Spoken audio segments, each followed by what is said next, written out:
they ban here. Silas with Maokai ult, Rakan ult is definitely decent, but they are very durable. Mercs and Cleanse is already really like high value so far. I think that 100 Thieves need to consider banning the support combos that give them more engaged tools. And I think that FlyQuest need to start to ban the mid laners that have disengaged tools.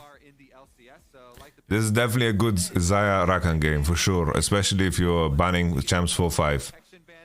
I don't know how much I like the Jace ban here, because it's like, sure, the enemy can still find champions that are going to be very poke heavy. You need to find like hard forcing tools, in my opinion. Lulu ban, okay. So they ban Karma Lulu. In my mind, if the enemy team has Karma Lulu here, I think that their composition will be too short range, because Bjergsen should look to pick Azir here for 5. If the enemy has Azir, Xayah Rakan, Maokai, I don't know how you break that unless you have more tools on your champions. How are you going to do that with Karma and Lulu? Samira, oh, Kai'Sa, okay.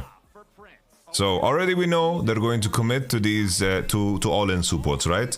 This is definitely the right direction, because you know that the enemy is going to lock Azir here, and then they're gonna pick Jax, and you're going to have the situation where, yes, it's like you are going to, you already have your top side is already locked in. Your top side is very low range. They're gonna slam Nautilus on 5 for sure. Okay, very surprising here. Super surprising that they go Fiora instead of Jax. Jax value is already super high against the likes of Sejuani. But Fiora, perfectly fine too. We allow it. So this is why it was so strange, right, that we saw Karma and Lulu bans. Because Karma and Lulu are not gonna do well into the likes of Atalia and Maokai already. They need tools to hard force. And I think FlyQuest was definitely in that state of mind.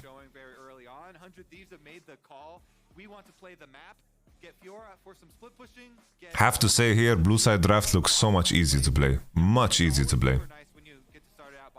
It's like they have so many disengaged tools already, and Maokai Xayah Rakan with dropped bot. It looks rough here. It doesn't look super easy for FlyQuest to play. This is definitely one of those games where Prince is not gonna have an easy time like really exuding his dominance.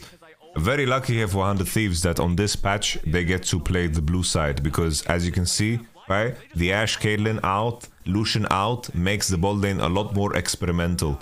And I really like the 2-3 Xayah Rakan lock-in, because the enemy can only pick one part of their bot lane. So picking only one champion there on 3 as a counter, the enemy is gonna ban the pieces that go well together with it, and it becomes super awkward. Right? So they had to drop 4-5, and they decided to snipe the Karma and Lulu because they're good into the Rakan lane. And now we have Kai'Sa and Nautilus. I think they just have to avoid the all-in brawls here and be ready to make I would say that Xayah is probably slightly favored against Kai'Sa, I would say. Early on here to be able to play to his roaming style with this Taliyah. If you can get that Fiora head, get a split push menace here, it really opens up the possibilities for you. This blue side draft is looking bubblicious. I'm not gonna lie. I think that the blue side draft, it's like this is a dream Xayah game. Dream Xayah game. Tenacity has also run it down on Jax. Yesterday he had a fantastic Jax game. He really smurfed it yesterday, so... Like, he put his stick in Summit's muted world.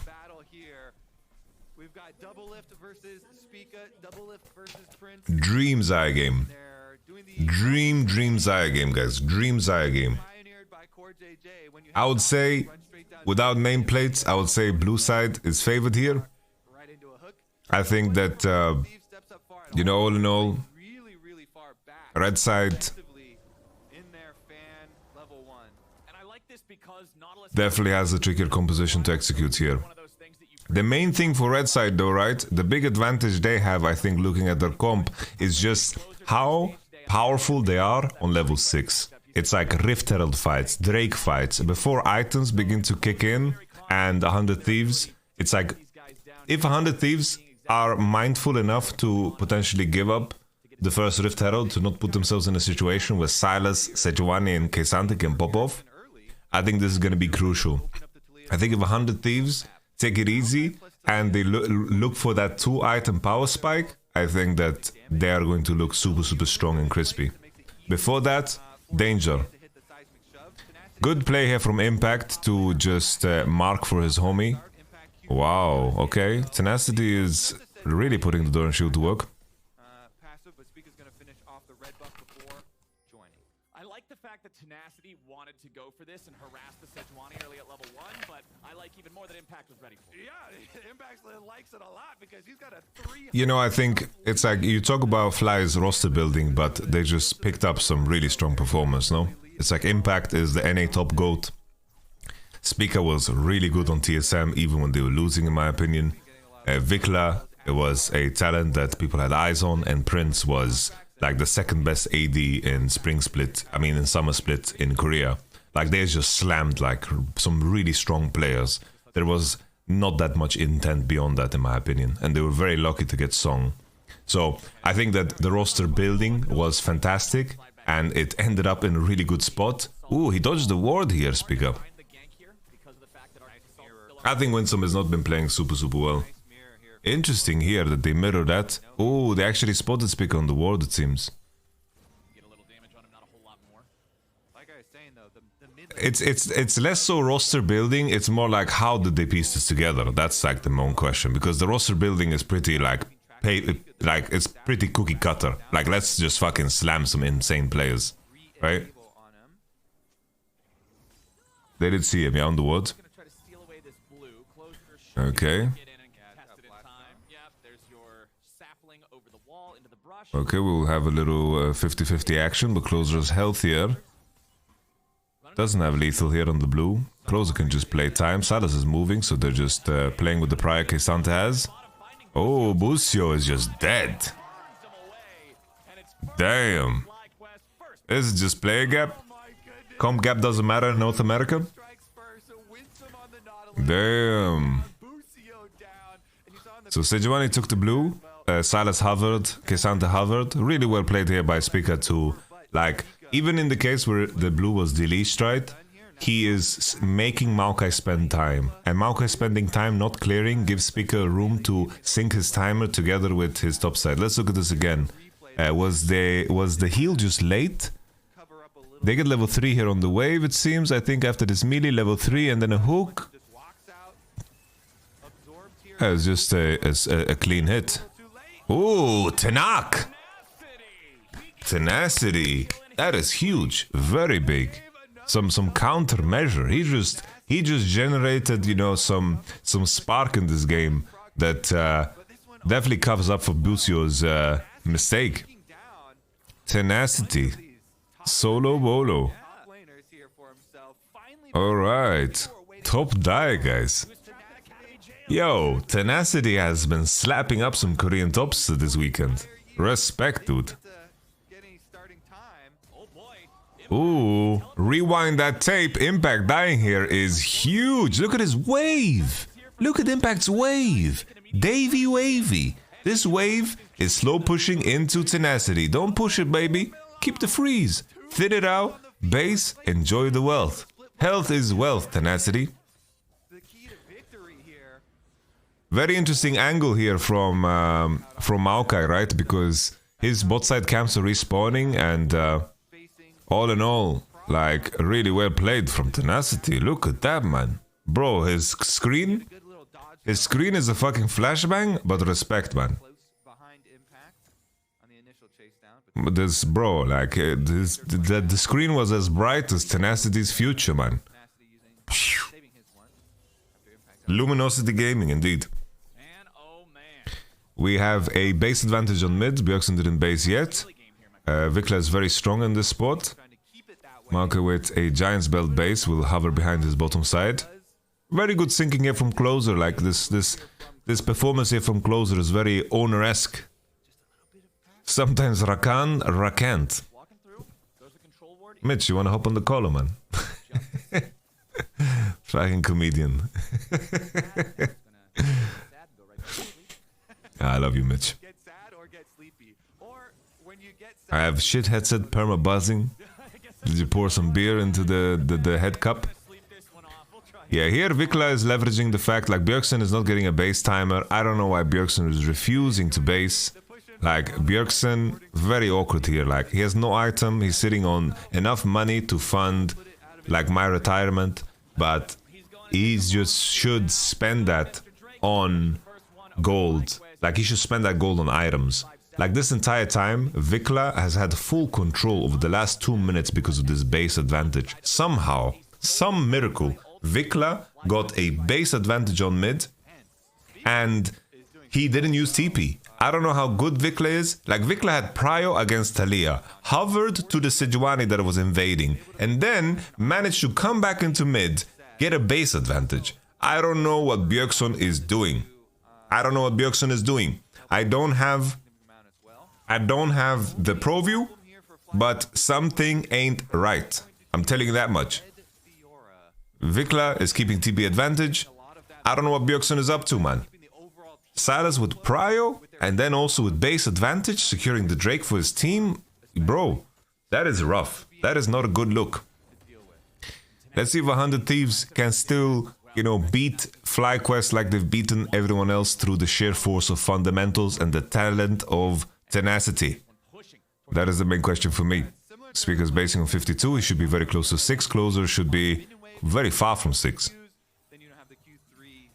Very awkward situation here on top as well for K'Sante. Like, how does it really lane? How does the man lane? Through the power of communication. Right. They have the power of anime on their side. Alright, Speaker should be 6. Okay, Closer XP. Oh. I don't like that Winsome here. I don't like that Winsome. It didn't matter because Rakan is just on farm, completely on farm. You have to bring it back to the initial conversation, right? It's like they banned Lulu, they banned Karma. It just didn't make sense, right? It didn't make sense in my mind. You had to remove the lanes that are going to give them the enemy engage tools, and there he is. My man's dead. Speaker now level 6, Closes also level 6, no ult on Speaker, use it of course to kill Bjergsen, very good angle, big juice here from Speaker. Impact is keeping a freeze on the top side. Tenacity, even though he has 2 kills in his pocket here, he's not really enjoying the wealth of this because of course he is, you know, my man's not based yet. We will see if he can leverage this advantage at the point where he finishes Divine Sunderer, because Tenacity is sitting on a lot of gold. He's right now pinging his Divine Sunderer gold. He's like, guys, I'm gonna 1v9. Juicy, juicy, juicy. Oh, Impactus, Maximus. Tenacity with the defensive ultimate. In the case where Tenacity, the chase gets extended. Speaker cancels the Rift Herald here. This is really good. Honestly, Tenacity getting pushed off here, Speaker being pushed off the Herald, is a big deal. Because this Herald, in my mind, I thought it would be a little bit lower on the HP. Another move here that Vikla can do is that he can TP top here. He can TP top if they want to look to contest, but they're just trading side. That's perfectly fine too. They're just trading side. Sorry, I kind of lost track of what was going on with the Herald here, so maybe I am saying some wrong things. I would have to pause and go back. Oh, bend it like Beckham. Let's see if they get the eyeball. If they don't get the eyeball, you see that Impact is sneaking and picking up the eyeball on the side of the screen. Okay. Good principle play by On the Thieves here. They hovered into top side, and I think that Fly were very indecisive here. Very indecisive about how they wanted to contest this or not. Because I thought the moment Vikla is pushing to hit the tower, you're not contesting anymore. You have to accept. Accept. My idea was that they're going to contest with the bot wave crashing and the fact that Fiora can't contest. But Fiora getting this kill, man, they get the Divine Sunderer. So it's like here I thought they're not contesting anymore, just let it go. Like, why do Prince and win some posture here if Speaker is just playing for a steal, right? It's like, imagine he's just punching the platings on bot. The enemy team doesn't have TPs, he's gonna get 2 platings He's not gonna. He's just gonna get 2 platings on bot, and that's pretty juicy. That's pretty neat. I think if you wanted to look for this, you had to look earlier, and then you just slam both TPs on the mid wave, and you just hard engage from side, and Fiora will not be on tempo there. Big Divine Thunderer by Prince. I believe he has Q upgrade with these items. My man has weapons for days, man. He's a fucking armory, dude. Fairly stable after that. Honestly, pretty important that Impact stuck around and saw the opportunity to sneak in there and secure the eyeball to make that an even trade. I would say another issue is Yeah, the weird thing here is, it's like, even though K'Sante has Rift Herald, it's like, I doubt, I don't know if you can make it crash. My man's laning against Divine Thunderer. Here is not the best fight for 100 Thieves. They're sitting on a lot of gold, and without Fiora being extended into the game, I think that they will have a hard time. This is not super easy. They can kite back and wait the cooldowns. I think they can wait the cooldowns. They should be winning for FlyQuest. They have flash still on Prince. Okay. Drake has been taken. They dropped it mid? Oh, I missed it actually. I missed it. Sorry. That's good then. That is really good that he just dropped it mid. Really good. Because he's laning against Divine Thunderer top now. My man can't do shit. Prince is doing really good in this game. This is, definitely looks like one of the better Winsome games with his Nautilus. Let's take a look at this fight again, because I need to kind of pay attention here. Like, Speaker stays in the pit to get the smite in, and it's like here, I think you just kite, you burn Sejuani flash. It's like Vikla lost a lot of HP here when he didn't need to. They could have played more time, and I think that they could have definitely played to kite more, because they let Sejuani steal, let her Q over the wall, and all is good, you know? And then if the enemy tries to extend and tries to rush and try to break your entry back into mid lane, that's when you turn. They needed to let some of these abilities run out, especially the Talia E. Sylas lost a lot of HP there unnecessarily. Mercs is big value, okay. Fiora is keeping a freeze on top, K'Sante can't walk on the wave. Good Liandry buy here, I think, from Talia. I like it. I'm very happy to not see Road of Ages. Did he just sell one of the long swords? He did, yeah, he did.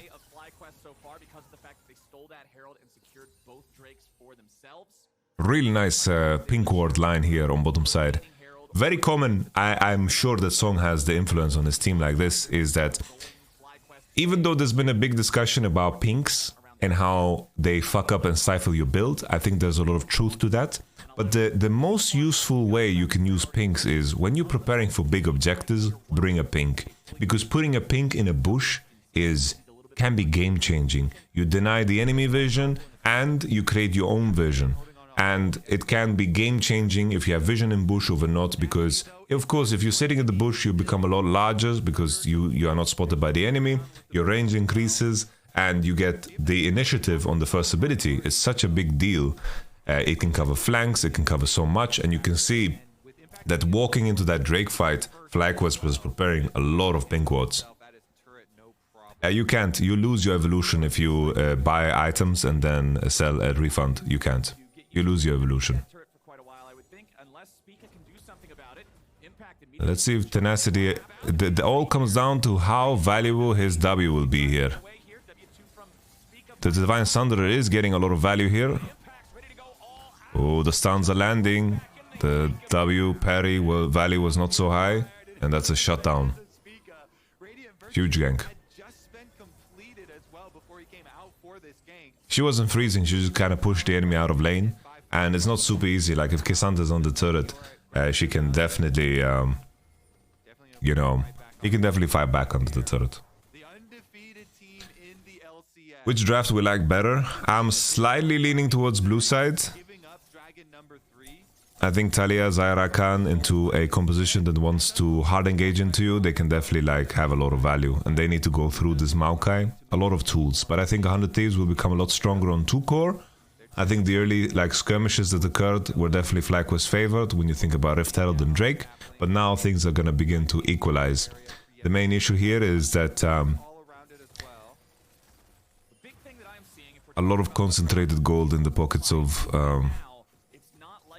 of Fiora. Let's see how she's going to leverage her side prio to dominate the map. Oh, win some, you lose some. Okay. Not sure about this one because even if it hit, it would have been a disaster.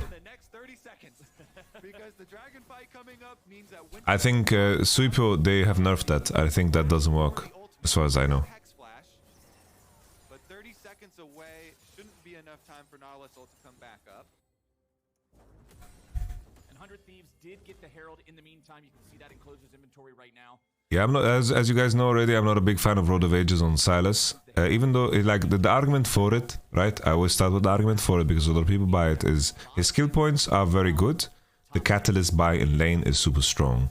But to get a lot of HP on Sylas, it's like 600 HP on Sylas, I don't think is a super interesting stat. I think ability haste is way too important, and I think that the procs that you gain from all the other mythics are also crucial for your success in terms of your damage output.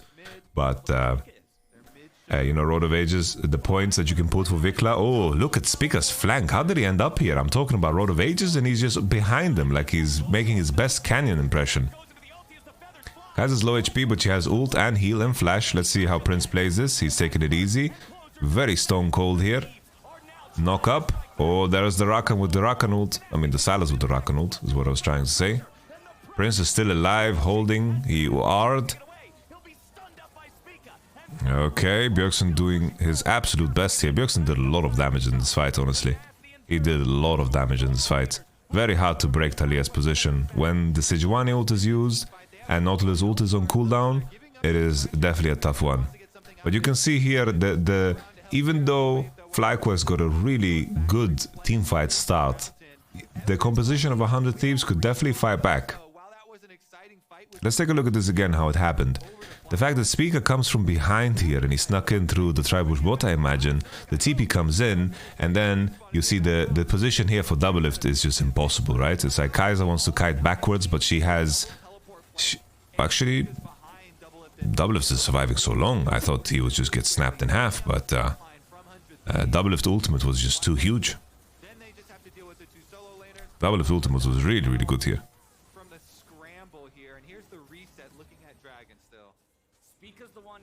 Okay. Here Prince has no ult, but he still has flash. No Xayah ultimate is going to be the big danger. Seju has ultimate, Nautilus has ultimate. They can find ways to one-shot Xayah. The awkward thing here, Bjergsen always does a very good job of looking for that trump wall to divine the enemy, but the issue with it is that he is not in position to look to poke and look to posture. So let's see now. Prince will be able to ult in here. He's level 11. He's in fighting range. He doesn't get walled off. Doublelift doesn't have ult. Doublelift doesn't have ult. There's a big problem here. Nautilus no ult. Seju no ult. They don't have good ways of competing. Very hard for them to posture here. It's like Doublelift cannot hit anybody. Yeah, this is the choice always with Taliyah. Are you going to trump the enemy or are you going to poke the enemy? And here you could argue that him being in position, denying the enemy engage, playing with a stopwatch could have been better. You win some, you lose some, win some, dies. Very hard there without the Xayah ult. How can she even posture? How can she hit? Yeah, better players, very important. It's very important.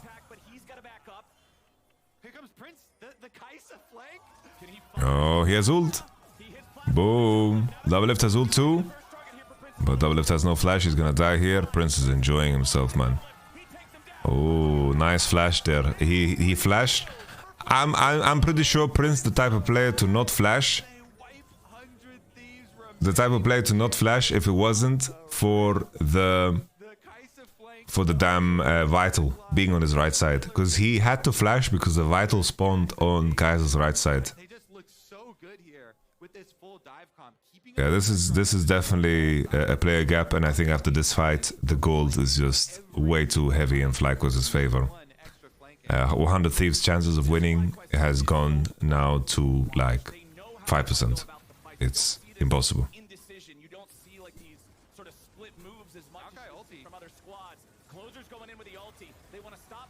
From being able to take this Baron, but now they've got to be careful because Vikla's stolen away the quickness.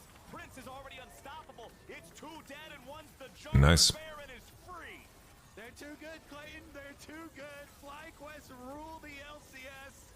This is going to put them over a 6,000 gold lead after they acquire this Baron. Winsome is not the main player, right? Winsome doesn't look super comfy, but, you know, he did his job this game, you know? Props, you know, he got some Qs in. He definitely played a better game than Busio. I think that, you know, he did fine this game. Yeah, supposed to be Ayla, yes.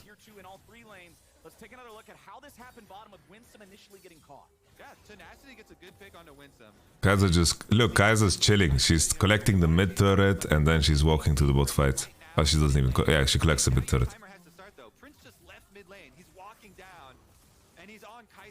I don't know why Ayla's not playing. I think he is just not in the country or something like this. I don't know. He then is able to land the snipe W here. Right onto him. Killer instincts into the middle. Right next to double lift. And even though Kai'Sa is the anti-dive AD carry, when you're constantly getting attacked from multiple sides here, you know, we keep having these... I think the Z wouldn't change anything, but... Multiple members of FlyQuest yeah.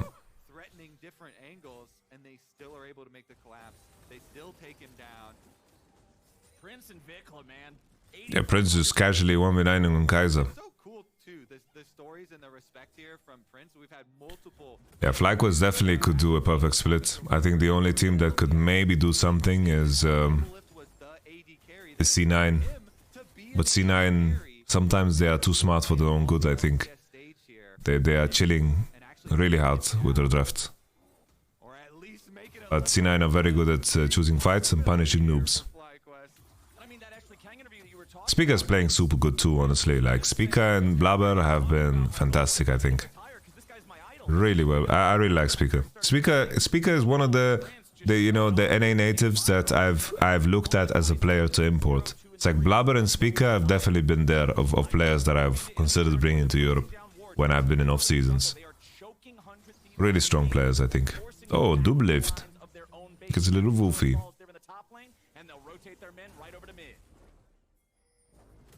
Pressure continues on all three sides. 1-3-1 split push from FlyQuest, and they've got to collapse. You see Vikla right now. Okay.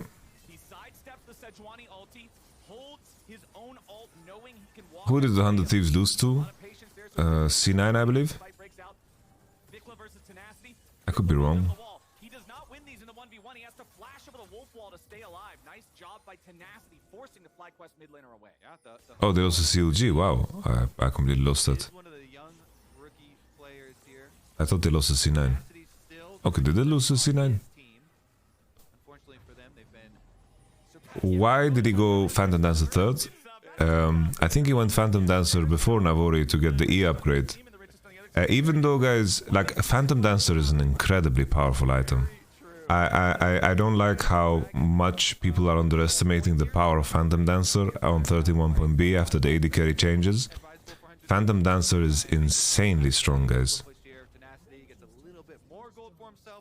Kai'Sa is a very specific champion that needs to find E upgrade, and attack speed is super good. Phantom Dancer fully stacked is one of the most cost-efficient items in the game. Of course, getting fully stacked is very important, but it plays into Kai'Sa's play pattern perfectly. Also, it's like you saw him buying Kraken Slayer into a lot of longswords. Phantom Dancer builds out of longswords. It's just the perfect item for Kai'Sa because she gets the attack speed to reach E upgrade, the AD to reach Q upgrade. It is a fantastic item. PD is really strong. Like, on a lot of champions that buy Kraken Slayer, not buying PD is a mistake in a lot of cases. I think right now a lot of people in the community on Twitter are saying, "Oh, this guy is not adapting his build to the new patch," which is very true in a lot of cases. Don't get me wrong, right? But I think you shouldn't underestimate the power of PD. PD is very strong. PD is insanely strong in cases where you feel like you don't need LDR, right? Here, Xayah's build is very good, Kraken into Navori, because she needs to go LDR on 3. If she doesn't go LDR on 3, she's going to be super useless into the likes of these champs, right? She needs to buy LDR on 3. Then buying the so-called, you know, the AD crit mythic. It's not the mythic, but you understand, like Navori, Ginzu, IE. The biggest buff that... buff that happened to AD is just the accessibility to LDR on 3 and allowing yourself to build like a stronger item on 2. Block for Prince on the FlyQuest side. Busio's here in the front. A lot of damage pours out from 100 Thieves, but it's only into Spica, so there's not any real progress being made. Closer eats a ton out of his health bar, as Bjergsen's likely to be killed here first. They want to kill him through the rock field, and they'll get him. Vikla grabs the credit, and 100 Thieves' assault is stopped in its tracks. Yeah, that's what they have to make those attempts, though, before they're at your gates and FlyQuest are all grouped up, because you have no chance of taking them down straight up 5-on-5. So they try and attack while they're still a little bit... Yeah, Sejuani is a crazy champion. Oh, the Q hit. Stopwatch. Okay, no stopwatch. Okay, so just Ars and pieces out, okay. Yeah, Sejuani is insanely strong. The fact that she dodged all nerfs is crazy. I think there's so many champions in competitive that are really broken. Double of no R, Prince just hops in, PD fully stacked, popping off.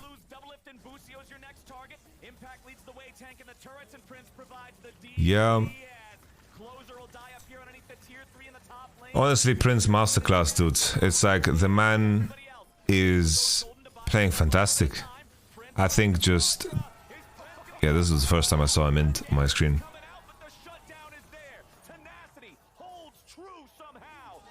Oh, Ghost is popping. Ghost is popping. Ghost is popping.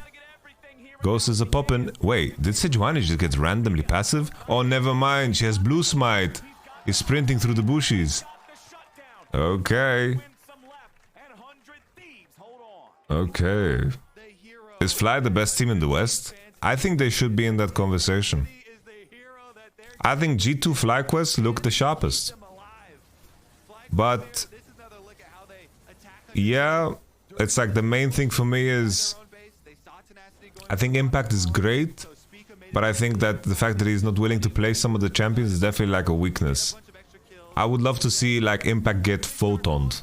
He got Tenacity this game, right? What happens if he gets photoned? Right?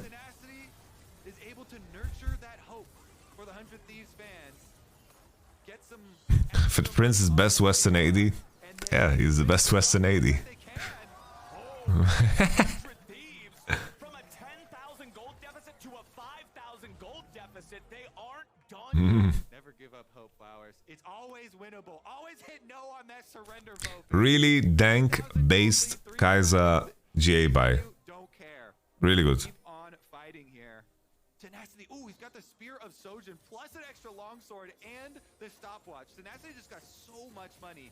Spear of Sojin back into the game is an item that gives people the fantasy of... You need to be a very special player to 1v9 on Fiora. Let's see if Tenacity can do it.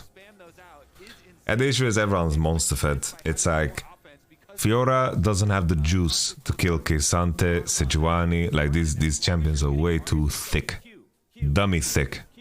Shouldn't they rework import rule for NA and kill the region completely? Like look how exciting it is to watch FlyQuest. Look how exciting it is to watch C9. You wanna deny us from this pleasure? Bro, how sad is this, by the way? It's like, here comes Tenacity. It's like, I'm fed, guys, let me carry the game! And then his team is just dead. His team is just completely dead before anything happens. So sad. Ooh, okay, do it to him. Prince is not here, by the way. Playable. Let's go, Tenacity. W cooldown is really low. Oh, CC. Very sad. Very sad. Very sad, guys. But no outplay this time around. Vikla had the stopwatch. He had the Zhonya's already upgraded. FlyQuest, what a good call to end that game. They attacked the 100 Thieves while Tenacity is far away. They're coming for the Nexus turrets again. Aren't they? No, they are mostly Korean. Prince Korean, Vikla Korean, Impact Korean. Spica, I believe he's not Korean. And then Winsome is Korean. So, I think Spica is getting Korean lessons. The Thieves did a pretty good job holding on as long as they could. He plays a team. He plays a team in North America, has to take Korea lessons. That is a very nice game. Very nice game, guys. GG's. I wanted to go back, guys. Let's review some moments here. Let's review some moments from LCS. Really nice game. Really fun to watch. I want to take a look at the Herald situation again, Many people because I didn't see it so well, and I think that I was talking shit. So we got the Bend It Like Beckham. Yeah, it's like, I have to say, guys, the Bjergsen, the fact that somehow, alright, just looking at it from a point of view of what's going on mid, I am just so confused, okay? So it's like, first thing that happened, Sylas already hovered to the play, and then he gets prio when he comes back into mid. And then somehow here, like Vikla just has perma prio mid. Top of the table. Right back into the lane, And now he bases. And now Bjergsen doesn't get the wave in time? What's Bjergsen doing? Why is Bjergsen not pushing? Why is Bjergsen not pushing here? Sylas is in base. And then he doesn't get the base in. And now Sylas is here. He's laning against a Catalyst with no base. And Sylas still has TP. I'm running the ghost spicy early game.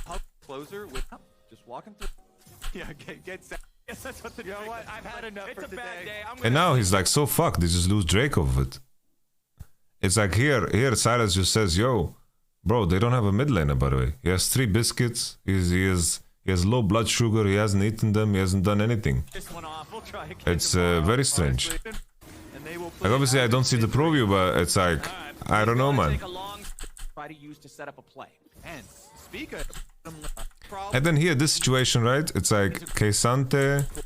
I want to look here for the Rift Herald. In bottom side once again. We had the 3v3 kill. Maokai is into top. be kill credit or not though. Having a Maokai should just, like, Maokai hovering top here, I don't like it. Like, he should just do Herald right now. Like Seju is showing, he needs to do Herald. You know? Just do Herald. And after, unfortunately. And then here afterwards, Speaker says hello to his other timers for having a fed Nautilus for FlyQuest. Maokai is late on the Rift. And here, like, Bjergsen needs to respect, right? Timers for Winsome could be devastating. Speaker goes for the dive though. But this is a very, like, very good play. Great play from Speaker. Speaker says hello to his It's like you should flash it, right? But here it's like, Speaker gets 6 from the Busio kill. It's kind of funny. And then finally, let's look at this Herald. Even with all the focus on bottom lane down there. Let's look at this Herald situation. Speaker going to make his visit towards Bjergsen known. And now it's like Maokai, he did this Rift Herald so late and it got cancelled.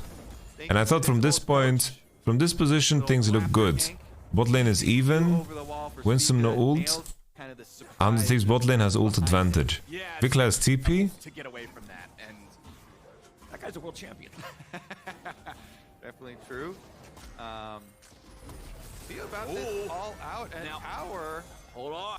I wonder here actually, I think Vikla should open through mid. I think he should ignore bot. I think that they should contest the situation here and then he should TP into bot. He should do it in the other sequence. I think going bot here with Sylas was a big problem here. Because another thing that Sylas could do is that he could just go top and he could take over for Impact and then Impact could base. Right? And then he could push out the Fiora and Fiora could be in trouble. I think this would have solved the whole Rift Herald situation. Another issue, like, I wouldn't mind as well if they send Sylas in the bot because they don't want to contest. If their call was, we use Kai'Sa ult, we used Sejuani ult, we use Nautilus ult, we don't want to contest, that's perfectly fine. That's like completely okay. And you just send Sylas into bot to push, you make sure that the enemy re-entry into bottom side is much harder, that's perfectly fine, that's a good call. But here FlyQuest was very in between decisions here. It's like here, Sylas can pick up 2 platings because Fiora doesn't have TP and Talia is showing on mid, she has no TP. Right? In a world where they just accept this, that's perfectly fine. Imagine a world here where Spica doesn't steal this Rift Herald. Like, imagine he doesn't get this smite off, right? Then the enemy, you just give up a triple kill for no damn reason, and you've lost Herald, and you don't collect bot. It would be like a game-breaking situation for 100 Thieves side. Which is a very big deal, right? That's why we're reviewing this. Imagine a world where Spica doesn't get the steal. Then Sylas is TPing into here and he's just inting and Winsome is dead and it's just a disaster altogether, right? got it. Never mind. Look at they can eat all the walls there. I didn't see the setup of mid, but Sylas collecting gold was very good. Very good play from Impact. Really good foresight from Impact, because the man knows they made Fiora's Divine Thunder. Like, I'm going to be completely fucked. Really fucked. Thank you very much for the subscription, Barry28. I appreciate it. Thank you. I'm going to grab a snack, guys, a little bit of a foodie, and then I'll catch you guys soon. We have El Clasico coming up.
Hello, everyone. Welcome back to the LCS Lounge. We are joined by Spica for another VOD review segment. Congratulations on the win, Spica. Thank you. How was that game from your perspective?